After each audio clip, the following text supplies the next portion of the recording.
What up, what up, what up? Welcome back to the Two Goat Show. We're your host, Mariah and Steph. Steph, happy Two Goat Thursday. Good to see you. It's been a couple weeks. But we back. Good to see you. How you doing? We back. Last Thursday was a pretty good one too, though, Mariah. Gotta say. So hopefully this Thursday and this Sunday is also a good one. Yep. Last Thursday, we didn't have a show because Steph was at the game. Well, actually, we normally wait to talk about the games till, the middle and end of the show, but we are going to start out this week talking about Thursday's game since it was so long ago now. But it was so good, so we have to touch on it. So many good things happened in that game. And I'm sure if we would have had a show, Steph, we do our score predictions every week. Probably, I don't know, I don't want to speak for you, but I'm 80% sure that both of us would have probably had the 49ers losing that one in our score prediction. I don't know, but, most of the world that watches football had the 49ers losing that game, I think. Um, and man, at some points, like, I thought, okay, it's going to happen. And, like, thinking about it, like, I was thinking, and I'm like, if we would have had that same exact game down to every single play until like the last 3 minutes, right? Last year, we would have lost that game. Yeah. Like, and like, what a difference Robert Saleh makes. Like, and we could say that about so many games already. We've only played 5 games this season, and 3, 4 maybe of them, we can say those games we would have lost last season. Because our defense wouldn't have came down and made the plays at the end to save our ass. Because our defense was ass. Our defensive coordinator was ass. Like everything about our defense was shit. They weren't saving us at all the last couple of years. And now, like we have that defense where, like, I don't feel like even though I may have in my score prediction, and I don't know, maybe I would have guessed the 49ers. Like I never even thought about it because we didn't do a show. But just the way everything was looking towards that game, Um, but I would never have got into a game this season and thought, I don't think our defense is going to save us. Like, and there's so many times in that Rams game, and I even tweeted it out, like the defense is fucking selling. Like, what is going on? And sure enough, they still came and saved our ass at the end. It's just like, man, like what a difference that good coaching matters. Like, holy hell. Who would have thought? But yeah, I'm gonna get your thoughts on it real quick. Chat, what's up? How you guys doing? Happy to go Thursday. Hope everybody's doing great. I know it's been a couple weeks, so I hope everybody's doing healthy, wealthy, wise, all that. Hope you guys are awesome. But Steph, give me your thoughts. Obviously, Eddie P, like holy shit, we have a kicker. NFC Special Teams Player of the Week, Eddie P. That is Steph. Um, Let me look through the Mac. Like literally, I thought the guy was gonna die out there on the field so many times, and yet he just kept coming back, coming back, coming back. And Steph, like one of my thoughts, and even as we signed back to the 49ers, I always go back to picturing him like and obviously because I wasn't watching Pat's games, like and watching wherever the Jags when he played for them, like I wasn't watching those games, right? So like the only time I ever saw videos or clips of him, it's just what people are putting out on social media, and obviously they're putting the craziest shit out, right? So like the clips I'd always see of him were like him whining and crying and throwing tantrums and getting hurt and with the ugliest faces crying out on the field and have to be carried back into the locker room like looking like the biggest freaking weenie they could have made him look like. And I don't know if it just changed since he came with the 49ers or what, but like so far from the opposite of the way that I perceived Mac Jones to be. Like I thought this guy was the biggest freaking wimp that was ever going to suit up for the 49ers. And man, like he's taken more of a beating than I can ever remember any quarterback taking for us, and keeps trucking right back in. Like I thought he was going to have one arm left and like one foot left. Like puking his gut, like eating fucking bananas, like it's the craziest shit. And yet he's coming back into the game over and over and over. And like the competition, the real quick before I turn over to you, just so I don't forget, the Stafford and Fred Warner, like what a treat watching those two just go against each other. Like we're like witnessing like some of the best quarterback play versus some of the best linebacker play, and them trying to fool each other and just such so the game, it was just so good, and between division rivals, like it just ended up being such a great game. Shanahan, can we talk about like one of the best games like that he's coached? Like coach of the year, can he win that finally? Like, can we give the guy some fucking credit finally?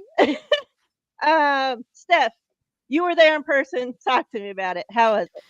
Man, yeah. I mean, it was electric. This team showed me something new, and I agree that it was like so far through even the first 3 weeks before this, or 4 weeks before this week 5 game against the Rams, like I did feel like there was a 180 difference from the previous year. I mean, you could look at the obvious things like the defense, obviously being coached better, but I think the main takeaway is that it's a team that can win gritty, and win is, I guess, the key word because, and finish, I think is a key word because the 49ers team from last year could not finish. It actually is not reminiscent, but it reminded me of the early 2024 game against the Rams, in which that was also not a shootout, but it was like higher scoring.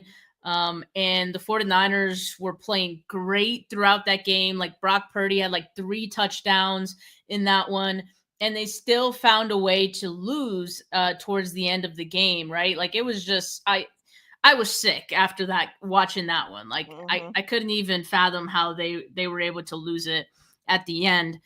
So that just looked like a team that had no fight at the end. And you contrast that to what we saw last Thursday. It's like they got something. They got something worth fighting for. You see it on everyone, especially on like the defensive side. They have a new identity with Robert Saleh that they actually want to play for him and all that. So yeah, I think it was really encouraging, and also funny too, because you look back at that game and you say, yeah, they lost because of defense. They lost because of special teams. Like Jake Moody missed a kick. Like you see how clutch Eddie Pinheiro was in the game last Thursday. So it's like, yeah, some things are completely different that, it's allowing the 49ers to actually come away with these wins, even with the offense hurting with some injuries and, the defense being without Nick Bosa. Like they're still finding a way. I think that's really encouraging. And on Mac Jones, I mean, yeah, I think, the Pats did him dirty. I think there were a lot of good glimpses in his rookie season, to be honest with you. But they just didn't do anything to help him out. Like their offensive line was atrocious. They left them out to dry, basically.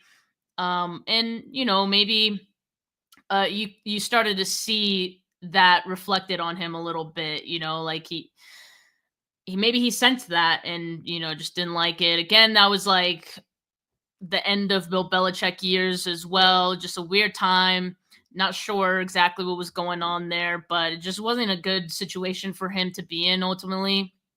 Taking And over for Brady, like that yeah, was never gonna be easy, Like didn't one of those years he didn't even have a real OC. It was like a DC that they freaking had in there as an OC. Like they did yeah, not do I him mean, any favors, that's for sure. yeah, exactly. So I don't know if that weighed on him, mentally. And also, like, I mean, honestly, I remember him coming out of Alabama. There were like questions on his maturity, right? So Yeah. maybe like it was the combination of that with just that being his first team. I think him being a few years older, him wanting a change of scenery and embracing the change of scenery has obviously done well for him. Coming to San Francisco, being with a great system, with a great culture, with a great quarterback in Brock Purdy, right? That's like a good example for, guys who are coming in here and wanting to rehab their careers, just like Sam Darnold talks about Brock Purdy like very highly, and how Brock, a younger quarterback than him, like kind of teaching him how to, play quarterback in this league and what it takes and things like that. Just always find that a little funny, but I think it's true. I think there's some things about Brock, the intangibles about him that, other quarterbacks that maybe haven't come from the greatest places and didn't quite get that kind of out of their coaching. Like they can learn some things coming to San Francisco. So yeah, I think it's been great for him. Like he just looks comfortable. He looks happy. Mhm. Like he's being himself, which is funny too. Cause like if he were like the starting quarterback, like I think you'd look at some of the things he does and you'd be like, some people would be like, I don't like my starting quarterback acting this way or doing this, Yeah. but because he's the backup and he's just like coming in for Brock, it's like, I love this guy, like Mhm. everyone's charmed with, just the way he acts and his mannerisms right now. And I think he's also just gaining the respect of everyone too, just based off of the hits that he's taking. He, last 2 games playing on a hobbled knee and Yeah. still going out there, still taking hits and really not complaining about it at all. Like it just looks like he's unfazed by it and still going out there and executing. So And yeah, winning. and At the end of the winning, day, most winning. most Like, importantly, yeah. winning. Yeah, no, it's been great. Like I'm a huge fan of Mac Jones as a Niner, and yeah, we'll see him again. We'll see him again on Sunday. It looks like. I never thought a year ago, 2 years ago, 3 years ago, 4 years ago, 5 years ago, I would ever say, like, I'm happy Mac Jones is a 49er. Like, never in a million. I was hashtag anyone but Mac. Okay. Like, let's not forget. I didn't give a shit who we drafted. Just don't draft fucking Mac Jones. And now it's like, wow, like this guy's all right. Like he ain't that bad. But yeah, at the end of the day, like you're coming in and winning. Like, that's all we care. I don't care how you're doing it, what it looks like. You're protecting the football and you're winning. Yeah, Like the two things like we need you to do, right? So shit. As long as if however long it takes Brock to get healthy, as long as Mac's winning, take all the time you need, Brock. yeah, But exactly. that changes. You better get your little ass back in there, buddy. um, that play by Alfred. A lot of guys talked on that this week. Fred, being the punch out king that he is, talked about, that being one of the best plays and punch outs that he's ever seen. Um, CMC even said that's one of the best plays he's ever seen. Sala talked on it and said one of the most impressive individual, like violent efforts that he's ever seen by a football player. Not even by a rookie, by a football player. Like high praises by those around him. And like, going into the season, we talked about so much about how this rookie class and this, these young guys, like we really needed them to step up because we're relying on a lot of these guys, right? And now even with Nick Bosa going down, we're relying on a lot of those D line guys, even more so. And man, like I'm pretty impressed, so far through these 5 games with that draft class because, it's not easy. Like these are the times that they're having their growing pains, they're still learning, they're, all that. And we're relying on them so much. And, for the most part, like they're doing a damn good job out there. Um, so yeah, hats off to like a whole team effort. Like that game Mhm. was a gritty ass freaking, as always, the games are with the Rams, right? Um, and coming down to the end and they got it done. So like through all this stuff, like all these injuries, every show, every post we make on social media, I swear is like about injuries, injuries, injuries, injuries. Like everybody, like even national media, in their segments talking about the most injured teams, 49ers right up there at the top, right? Like, and like I said, everybody's counting us out, like didn't expect us to win that game against the Rams. The same. Most people are counting us out this week, And it's okay, like we're injured. You're not expecting all these players to step up, but like throughout this one, like to look at this team and be 4-1, like you, I couldn't expect or hope for anything better, like holy shit, like man, these guys, that whole next man up thing, like this team has really taken that on, and these guys have, you know, been ready when their name's called. Like we got guys coming off the practice squad each week coming in, playing, meaningful snaps. It's like so many, Eddie P was watching football on his couch with us at the beginning of the season, and now he's coming in hitting game winners in overtime, and just like so many people stepping up. But like I don't looks like this injury thing ain't gonna end anytime soon, Steph. Like No. I'm watching before the show, I'm watching the press conference from Kyle yesterday, right? And it starts off the beginning listing all the injuries, and he's just going on and on and on, and it's just like, oh my god, like like so happy. Let's start off with the good.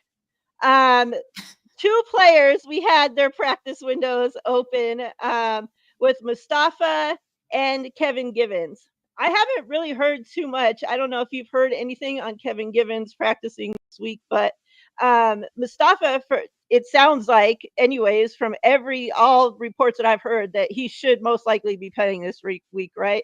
And what a huge, like if he can come back and look like the player, and obviously, hopefully, I'm not expecting in these first games, that he's going to be better than he was last season, but eventually be better, right? Because he's going to grow. He was just a rookie last season.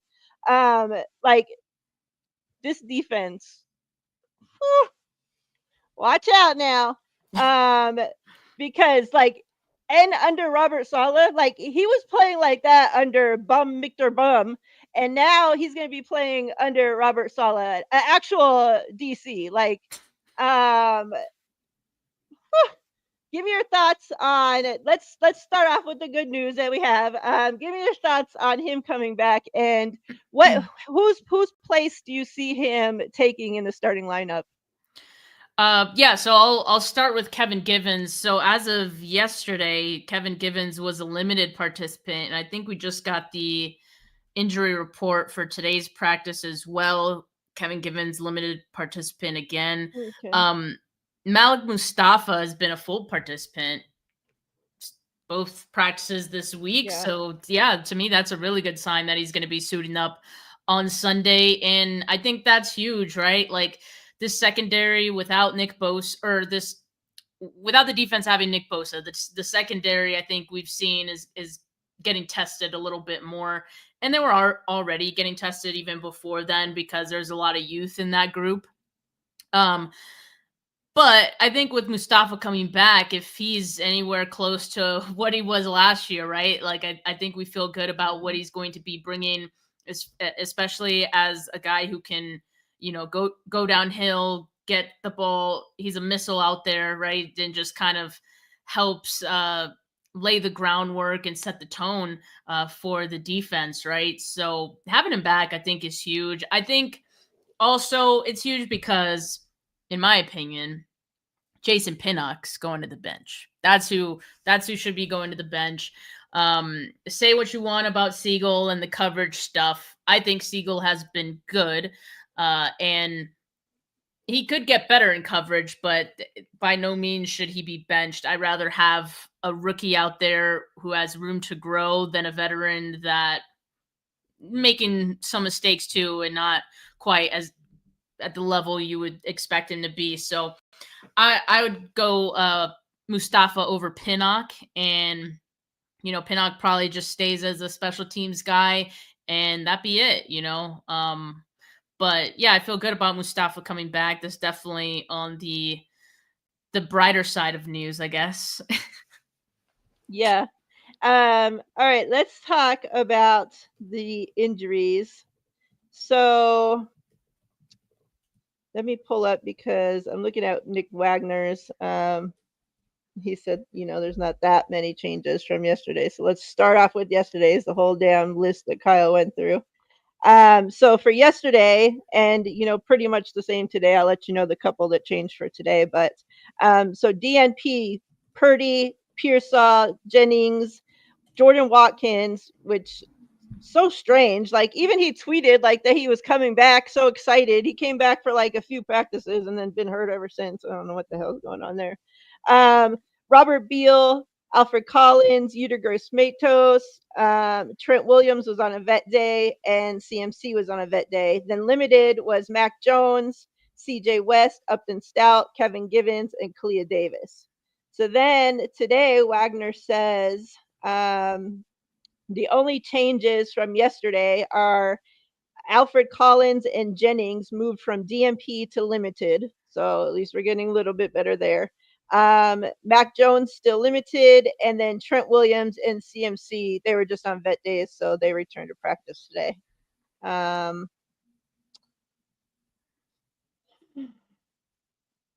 Steph. Now, the only thing that makes me feel okay about this Mac Jones situation is that we just seen him play through every freaking injury known to man last week, right? And then when John Lynch did his weekly thingamajigger this morning, like he didn't seem like he was concerned about Mac Jones right missing this week, right? That I mean, from the way I took it, got that same sense. Okay, so your thoughts on all these injuries, Steph? I will start with Mac Jones, though. I guess, like, yes, it's good that he's limited. What is kind of concerning me is the oblique injury, because anywhere in your midsection, if you're an athlete at all that has to move, you always have to move when you're an athlete, especially when you're a quarterback, to get that like torque going. That's a little concerning to me, but I think the fact that, like you said, John Lynch did say they feel good about where Mac Jones is at right now, so they're keeping him limited, I guess, is fine. I just saw like a clip, right, of him practicing today, and he was barely throwing, so hopefully he can go into this game with not a lot of practice time and still be fine. But what you worry about too is re-aggravating, if he gets hit again, like he's been getting hit these last couple of weeks, how is it going to react? Is it going to worsen? Is it going to get to the point where he can't go in any longer? That would be my concern with Mac Jones. This is a Bucs defense that does like to blitz. They like to get after the quarterback. They're aggressive. Mm-hmm. So, and knowing that Mac Jones is dealing with injuries the last couple weeks, and knowing that dude's on the cusp of being out of the game himself, just like we saw last week. We're this close to Adrian Martinez, right? Like, I think the Bucs are gonna try to see what they could do. I'm not saying it's the bounty gate, but let's face it, opposing defenses are very much aware of injuries on the other side, and they will try to test that and see what you can take. So that's my concern with Mac Jones, right? But everything else, I feel like I was originally a little concerned about Alfred Collins, but yes, the fact that he was upgraded to limited participant today is a good sign. I saw he was wearing a knee brace, so as long as he feels comfortable playing with that on Sunday, I think he should be good to go, and I feel great about that. Kevin Givens coming back and already being limited, I think, is maybe a good sign, but we'll see how it goes the rest of the week as well. Hopefully, let's see, CJ West, I do expect will be able to go. He's just been limited with his thumb, but he played with it last week, right? So I think he'll be fine. And then who's the other? Kalia Davis, kind of similar, not a thumb, but a broken hand, also playing with the club. Remember CJ West, when he first had his thumb surgery, he missed one game. So I don't know if we could expect the same for Kalia Davis. He's been limited this week, right? So I don't know if that means he's trending on the better side of it, but something to keep an eye on. Hopefully. They need help, right? At defensive tackle, there's a lot of guys hurt at the interior. You're already without Nick Bosa, right? So you need bodies, you need guys. So that's my concern, just what the interior of this defensive line is going to look like. And then, Yetur Gross-Matos is going to miss a few weeks, right? Like that's that's concerning to me as far as the pass rush goes. I expect Baker Mayfield to have all day to throw. I really do. which is We're scary. Yeah. I mean, it was similar in sometimes with Stafford too. Like Stafford had a lot of time to throw. The difference with Stafford is that this season he's just been getting the ball out a little quick anyway. But yeah, Baker will take his time, especially because he likes to get, you know, explosive plays. Like him and Ibuka have been connecting a lot downfield. So that would be my concern in this game. And that's how it all goes back to the secondary, right? In the secondary, having to kind of play coverage. Like they need to be on their P's and Q's on the back end. So, that's really what it will come down to. Let's talk a little bit about Mac and Brock before we move on to this game. This has been every time I pull open Twitter stuff, I'm seeing people discussing, oh, we should trade Brock or, Mac's the guy, Mac. Like so many people are now on this Mac train, especially people that were never on the Brock train to begin with, right? Now, obviously there's a lot of reasons to like both guys, right? We just talked about, Mac is playing through all these injuries, is standing there tough, doing what he needs to do, not turning the ball over. That's one of the biggest things I see people talking about is Brock's turnovers compared to Mac's turnovers. Brock, doing it with the Avengers compared to Mac doing it with the whoever's, and, all this. So,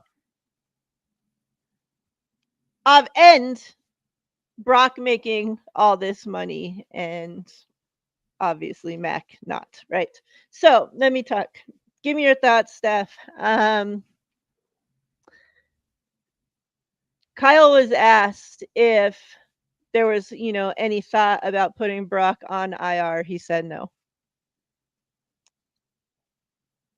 John Lynch was asked, about Brock, whether he'll be back next week or whatever. And he said he's not going to comment on when Brock's return is, but they would like him to be at 100% before he returns. Obviously, with Mac winning right now, it affords Brock the time to get healthy, right? Now, does that change if all of a sudden Mac starts losing? The faithful then turn on Mac and Brock's going to be the guy again. I don't know, Steph. Give me your thoughts. Is Brock still, the 49ers future, the guy? Are we now questioning because of what Mac's doing? Where are you at with this whole quarterback discussion? I'll start by saying Brock Purdy is still the 49ers QB1 until, like, as long as he's financially tied to being the QB1, and he is, right? Like, that is a large number on a deal that he just got. Like, I mean, you could think what you want about Brock, but, like, money talks. Money's going to make some decisions. And so, I mean, regardless, I think that's what it's going to be. But right now, what's happening is Mac Jones is winning games. He's not turning the ball over. He's looked really good. It's affording the 49ers the opportunity to let Brock heal at 100%. Now, this is a double-edged sword because it also means that it gives Mac Jones the opportunity to cook and look good in Brock Purdy's absence. And then suddenly you start to hear people talking, at least his fan base does, because we're never satisfied at quarterback, no matter who's back there. And I mean, but it comes with the territory. Like, that's just what it is, especially after, kind of like what you said, it's people, the majority of it is people who weren't big Brock Purdy fans to begin with, or just weren't fans of him getting the big contract, whatever it is. But again, like, this is a league that makes decisions based on money, so I think what would you be your proposal? Not yours, literally, Mariah's, but anyone's proposal who's like they should just go with Mac. Like, what are you gonna do with Brock Purdy and his contract? Like that doesn't just go away, and then you look stupid because the quarterback you just paid a bunch of money to is sitting on the bench. Like even when he's 100% healthy, like no. And by the way, I think it's premature to have this conversation of it actually being like a quarterback controversy. I think if Mac continues to win these games, and this is just yet another big challenge that he has in front of him right now against the Bucks, right? He surprised me against the Rams. I think we all agree he played great in that game, did what he needed to do. He took a lot of hits. He looked like he deserves a starting role somewhere. So if he continues to do that, if he beats the Bucks, I mean that's a hell of a statement, right? Whether it's one he wants to make or not. I mean, he seems to be uh pretty happy with being the backup, or at least, of course that's what he's going to say. But yeah, I mean, we'll see how far this goes, right, with Mac. But at the same time, I'm just happy with whoever's under center that is capable of helping this team win games. And as of right now, that quarterback just happens to be Mac Jones. So there's nothing wrong with rallying behind Mac Jones and having support for him if that means it's because the 49ers are winning games. We're fans of the 49ers. We want them to win games. Like, I don't care Yeah. who it is back there. Just come away with the win. But yeah, at some point, I mean, if Mac loses a game, like people will probably just be like, oh, okay, I guess that's over. I don't know. Yeah. But I do hope Brock is paying attention though, because the turnover thing has become an issue for Brock. Yeah. And it's starting to become an issue for me and all of us. So You hear that?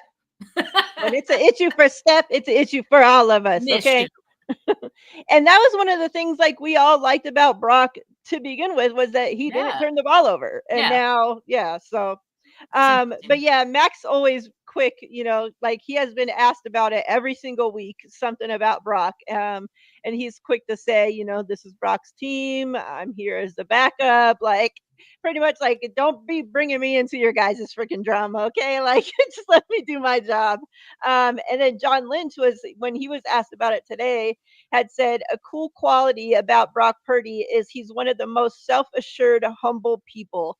It's one of the things that appealed to us. I think we all feel fortunate that we found a backup who can go in and play like a starter and earn us tough, hard fought wins. So, Can I say one yeah, more thing on the Mac yeah, of front though? course, Because like saw someone else say like Lunacy said Mac will have to get paid as well eventually. And then Callie said there's going to be some quarterback thirsty teams out there this offseason. Yes and yes. I mean, the 49ers are in such a good situation. This makes John Lynch look like a genius, bringing Mac Jones in right now. Because at the very worst, you keep Mac Jones for the duration of his contract, which was 2 years. So if you want him to stay past the season, which I mean, the fact that he's had to play this many games already, like you might want to just keep yeah, him around. I don't know. Like I don't know where that's yeah, going, but like it's not a bad idea. And then at worst, he ends up getting a big deal somewhere else, and you get a third round comp pick. Like that's a great situation. Other situation, which is even better, you trade him this offseason and you get I think the way he's playing right now, you get at least a second. Like a second, right? Like is that yeah. like what we're feeling right now? A second. If he keeps it up, if he beats the Bucks, I mean, I don't know. Might go crazy and say a first, but that's a great situation for the 49ers to be in any case. So no matter what, we're playing with fool's gold here. Yeah. Found money, I should say. You Found money. you make a good point about keeping him around because we've been talking a lot about Brock getting injured over and over and over since he's been the starter. So yeah, maybe it would do us good to have a good backup since he's already played more games than our starter this season, and that looks to continue. Oh wait, you muted yourself.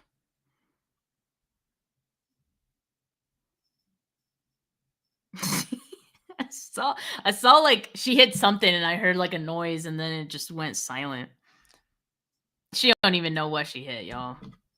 We gonna be here a while. I still can't hear you.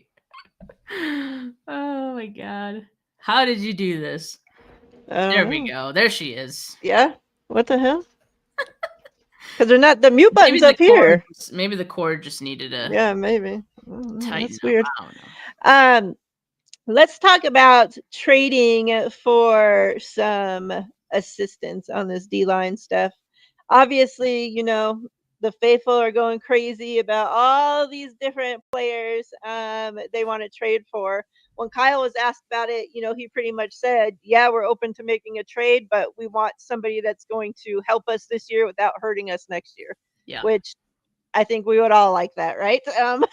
Like in the perfect world, that's what we want. But when John Lynch was asked about it, he says, I'm having a lot of conversations, a lot of good and productive ones. If we find a way to make our football team better and it aligns, then we will not be shy on pulling the trigger. Steph, pulling the trigger. Who? What? When? How? Who we looking at, Steph? We need some help on this D line. And they just every game more and more are dropping. Like we can't make it through one game without losing a D line player or two or three. Like it's getting crazy. So like maybe a couple trades, like a bigger name guy and then some depth pieces would be great too. Like can we get all that? There has to be some sellers. We got some teams that are already looking like shit, and we still have a few weeks to go to make this happen, right? So some of these teams will continue to fall and become bigger and bigger sellers as we get closer to the trade deadline. In a perfect world, Steph, who we add into this team? All right, so I'll say this. I think based on Kyle Shanahan's comments the other day, it seems to me they don't feel like they're just one player away from being like a Super Bowl contending team.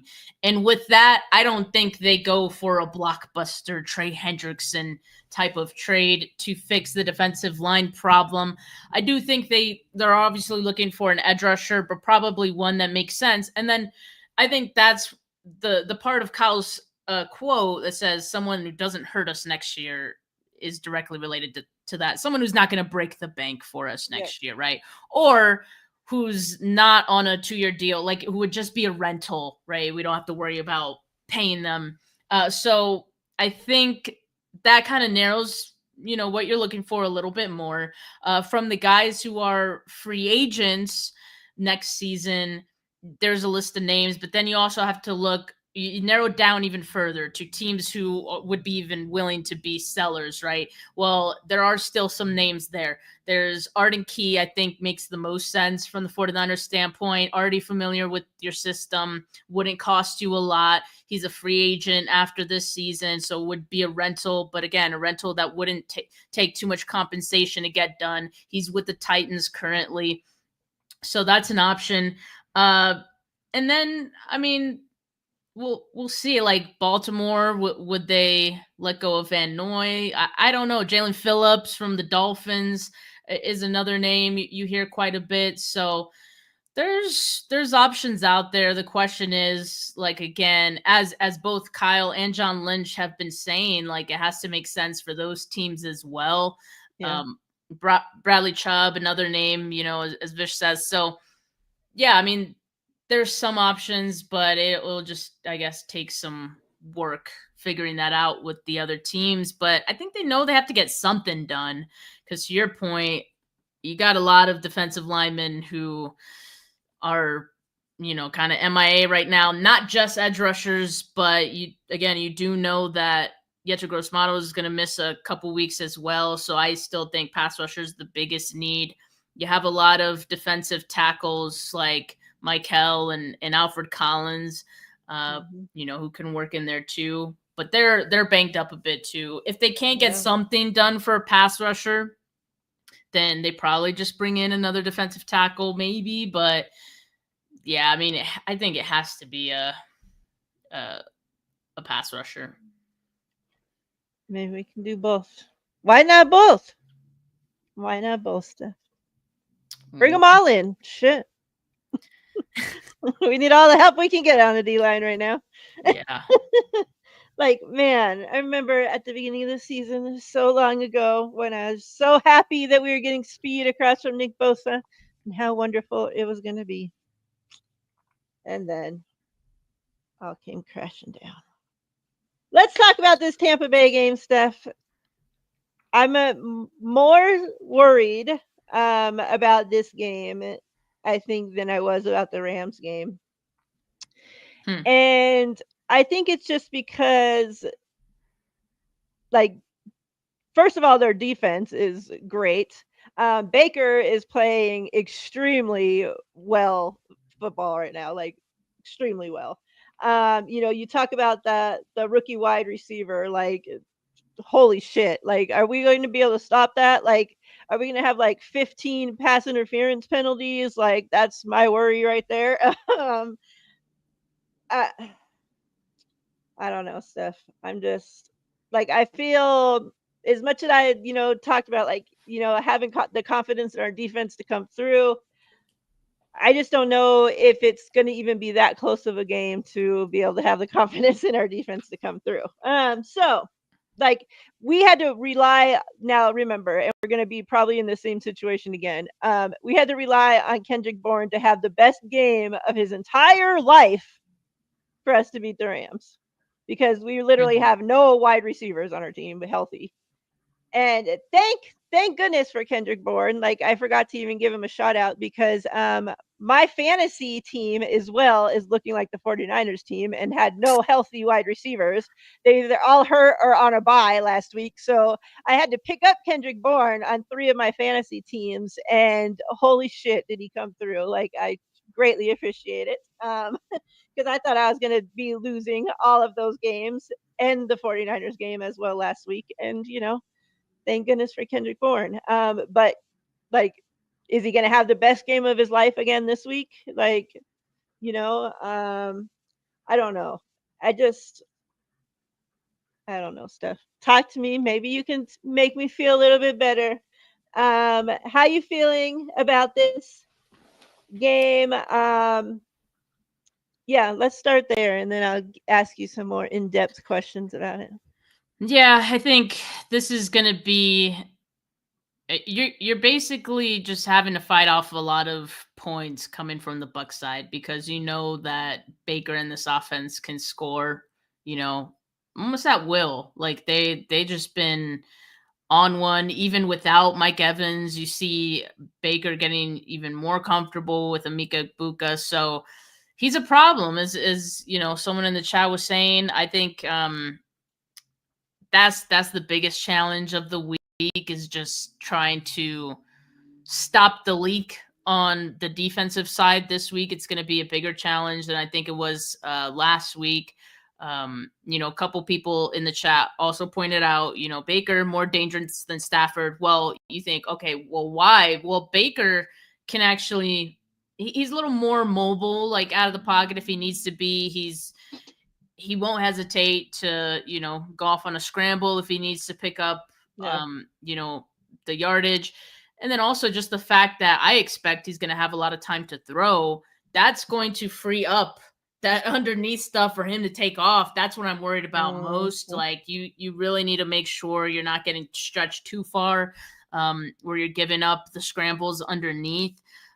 We do probably see that a few times, but hopefully there's our linebackers are pretty good, pretty fast. We got, you know, safeties who can, like I said, move downhill and they can come downhill quick, but just something to keep an eye on because they're going to be making sure that these wide receivers don't beat them over the top. So, yeah, it's definitely concerning. And so the question really becomes if both defenses are a little banged up and both defenses are going to be giving up a lot of points, well, which offense is more capable of scoring more points? That's where I think fairly so we are worried about the 49ers offense being able to keep up, right? Yeah. And I was pretty impressed with Kyle Shanahan's game plan and just like the opening script that he had against the Rams, going up 14-0, like he had it in him. He found the way to get those scores and move the ball downfield. Um, and so I think part of that has to do with the fact that it's the Rams and you're pretty familiar with, how they defend this time, with the Bucks. Although, I think Kyle Shanahan has had some good games against Todd Bowles and his defense as well. So there's some familiarity there already, which can help. But yeah, I guess like we're just wondering, okay, they were able to beat one team with some injuries. Can they beat two and maybe be able to score more points than they did last week? That's where I don't know, right? The 49ers also don't have a run game, so that's not helping them either. Exactly. So if the 49ers get Juwan Jennings this week, I'll feel better. Like I'll feel better if it's not just the Kendrick Bourne show Yeah. and you got someone else that could, be a bit more of a threat. And then Christian McCaffrey, like I'm not worried about him. Like he's gonna be running routes out there. But yeah, you're gonna be one dimensional once again, and you got to keep Mac Jones upright. Can they do that? So yeah, I think it's fair to say that this game is a little more concerning than last week. Last week's game a little more important because it was within our division, but this is a conference game as well, so still important. Two teams that are 4-1. These could have implications for playoff seedings down the line. But I mean, I wouldn't be mad though. I wouldn't be mad if they dropped this one and just. I'm not saying they do. I'm just saying like a valiant effort. I think they'll give it a good fight, and that's really all I want to see. I don't want to see them fold and just wave the white flag. I want to see if they could keep up, and maybe in the fourth quarter they just run out of gas kind of thing. Like I'd still feel good about that kind of performance. But we'll see. And, honestly, this defense has been surprising us. We'll see if they got some plays in them. Could they get an interception this week, first of the season? I don't know, but it'd be a good time to start. I still cannot believe we have gone this long without an interception. Like, even going back into last season, like it's been so many weeks that we've gone without an interception now. It's crazy. But yeah, that's my biggest worry is that, Mac Jones is already so banged up. Like he's not even fully practicing, like banged up. Yeah. Like we see, like he probably has so many injuries to different parts of his body. Like they can't even list all the different things on there because literally, like every time he went in, I felt like he got another injury last week. Like every freaking drive, he came out with another injury. It's like holy shit. So he's already all banged up, right? Our run game is like non-existent, and then match that with going against the number one run defense. Let's tie that together. Yeah, like we couldn't even run against anybody yet, and so it ain't gonna start now against them. Which I don't know, like why? What is up with the run game? Why are we just still relying? Like I could have sworn we made a trade for a running back. Are we gonna try to let him ever get going, or we're just blocking? gonna? It's not a CMC problem. I can tell you that. It's the blocking just hasn't been there. It's not consistent. Just not as strong as it used to be. And I don't know if George Kittle could even fix it entirely on his own. He'll help, but I think it's a multiplayer kind of thing. Yeah. Being down our blocking wide receivers don't help either. So yeah. And just the fact that this team never wants to invest in an O-line, like the faithful been trying to scream for the last freaking 10 years, but it seems like we want that more than the 49ers want that for some reason.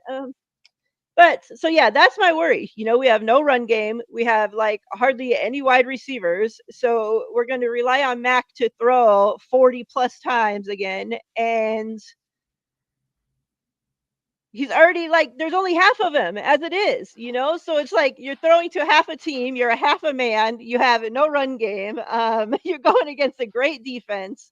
and you're going to need to consistently put up points to compete like with against them, like it's just I hope and of course that we can come away with this dub. But like you said, Steph, I definitely felt like it was more important to get the win against the Rams, obviously. But being, at the top of the NFC against this team, it would be nice to come away with the dub here as well. Steph, give me the matchups in this game that you think favor the 49ers that they could take advantage of, and the ones that aren't so favorable. Yeah, I haven't thought entirely too much on this. I do this in my show on my previous show on Friday. I know which ones I'm concerned about. I think that we did talk about. Um, yeah, I mean, I'm gonna just take one from the chat. someone said their right tackle's not very good. But the concern I'd have with that again is just like Baker's scrambling ability. So, Yeah. but I think also the one thing to keep an eye on, the Bucks defense, little banged up. Like last week, they were missing a couple of their corners.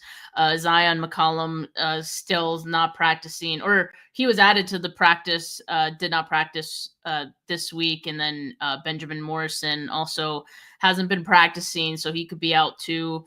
But they did get Jamel Dean back in limited fashion in practice, so he might be back. But something to keep an eye on, because if like they got 2-3 of their corners missing, like there's your favorable matchup right there. Suddenly you feel better about Christian McCaffrey and possibly Jennings out there. Christian McCaffrey is a favorable matchup, I think. No matter what, you get him to ball.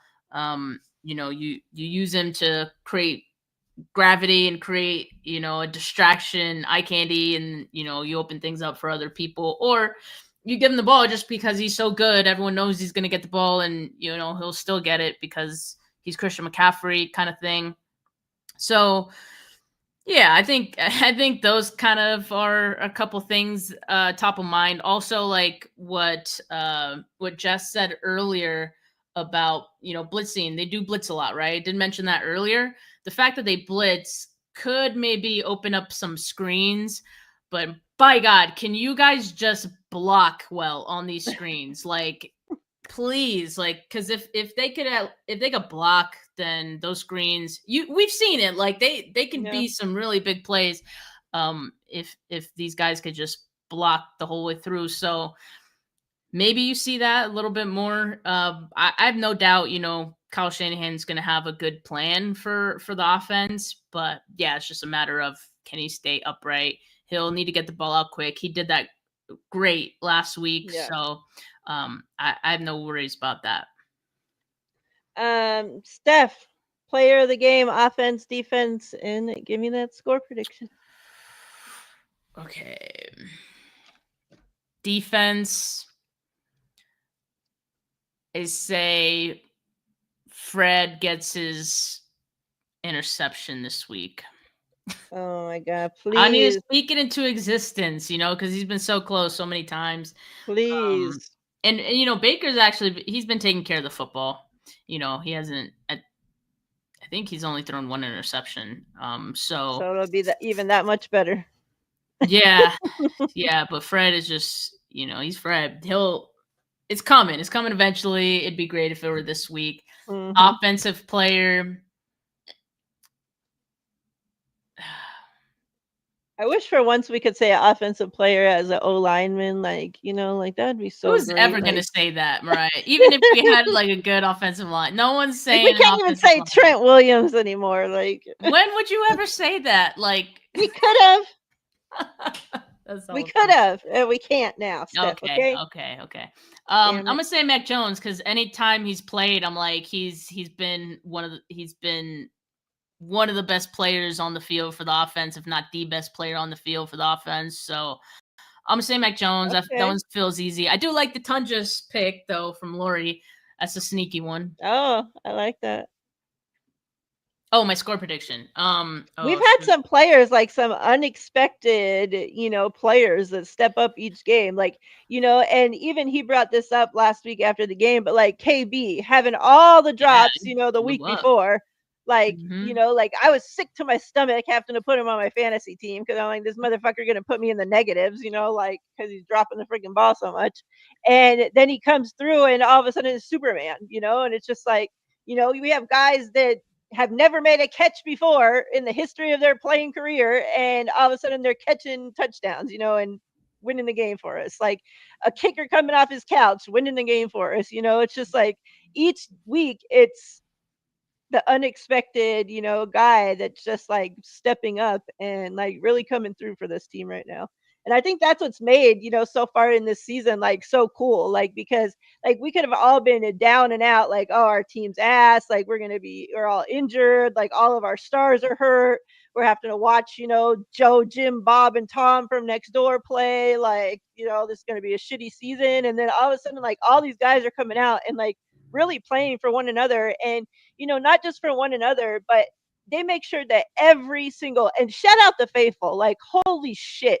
Like I forgot to bring this up, but like just again, completely fucking taking over LA. Like they should be, the Rams fans should be fucking embarrassed. Like I would be so embarrassed if my home stadium looked like that. Like you're like I could there was hardly any blue in that stadium, Steph. There Like aren't where were the Mariah. fucking Rams fans? Mariah, there aren't any fans to be embarrassed. Like, which fans are gonna be embarrassed? They don't have any.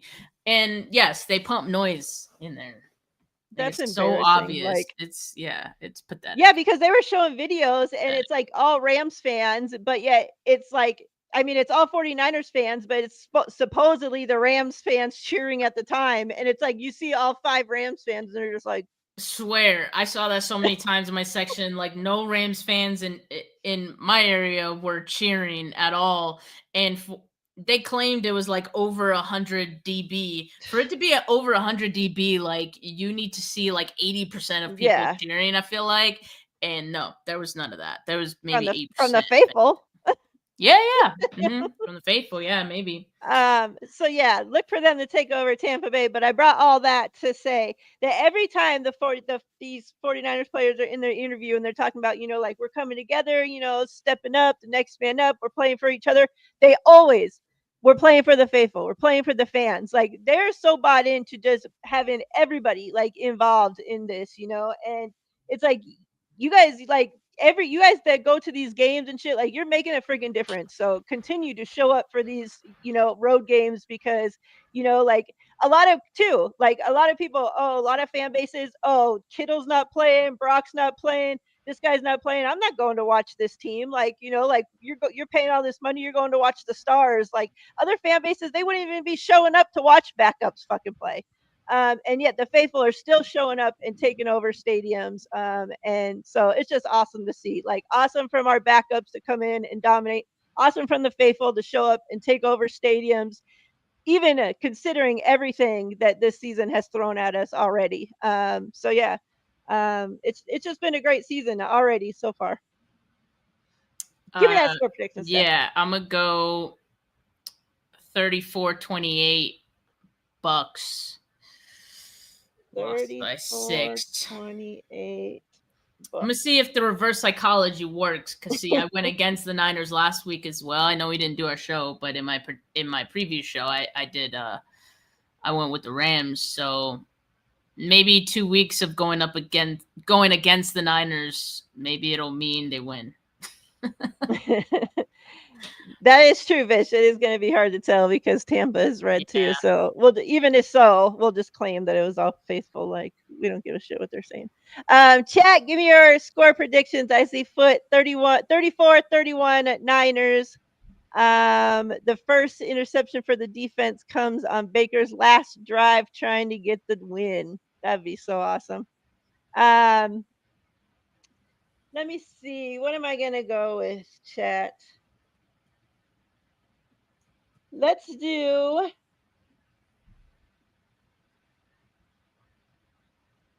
I'm going to go at 34-37 49ers. Wow. You think the Niners could put up 37 points? Don't question what I think, Steph, Okay. okay? I Okay. didn't question that you have the fucking Bucks winning, okay? So just keep your negative ass over there to look. So question Uh, him. oh, so you copied him. I said mine first, but question him. Look, Lecky has 34 points to the 49ers. Question Lecky. Look what I got to fucking deal with. You see what I got to deal with around here? Look, Vish 24 29ers. Steph is the only one that doesn't believe. So let's just kick her off. Wow. Let me just remove her. So we don't need her negative ass in here anymore going against the 49ers, trying to put her negative shit on here. This is now the One Goat show. So Wow. so we don't need that around here, Steph, okay? But when they win, you guys could thank me because, like I said, it's the reverse psychology of it Mm-hmm. all. When I Mm-hmm. go against them, they win. You know Sure, sure, how sure, it Steph. works. If that makes you sleep better tonight. It will Huh? Sunday night. Yeah. All right. I think that's it. What else you got? Oh, see, Rob didn't want to copy now. Now he made him feel bad for copying. So, What? Dang, he said low um, scoring. what else you got going on, Steph? All right, yeah. So tomorrow, gonna be doing my preview show with KP. We'll go through the favorable, unfavorable matchups in detail. Also, we'll have Desi on to talk about injuries. There'll be plenty, like anyone who's playing through injuries. What kind of limitations could we expect from them? So make sure you guys check that out tomorrow. Hit that notification bell so you know when I go live with that one. But yeah, shout out before we head out, Miriah. Shout out the live chat. Like it was popping today. Yep. So many of you kept the Shout live out, chat chat. like going. Appreciate you guys. Yep. You guys are awesome, chat. As always, the best chat there is out there. And we appreciate you guys so much. Please make sure you guys like, subscribe, both channels, Steph49K, Faithfully in Vegas. And yeah, me and Steph, we're here every Thursday, 2 Goat Show, same time, 3 Pacific time. And yeah, this is where you find us. We appreciate everybody that came through, everybody that was new that came through. You guys have been awesome. Mike, what's up? Appreciate you. And until next time, hope everybody has a safe and wonderful week. Let's get this dub, faithful. Let's get it. Let's go. If you're traveling to the game, please, please, please be safe out there. Stick with each other. And yeah, we appreciate y'all. Peace.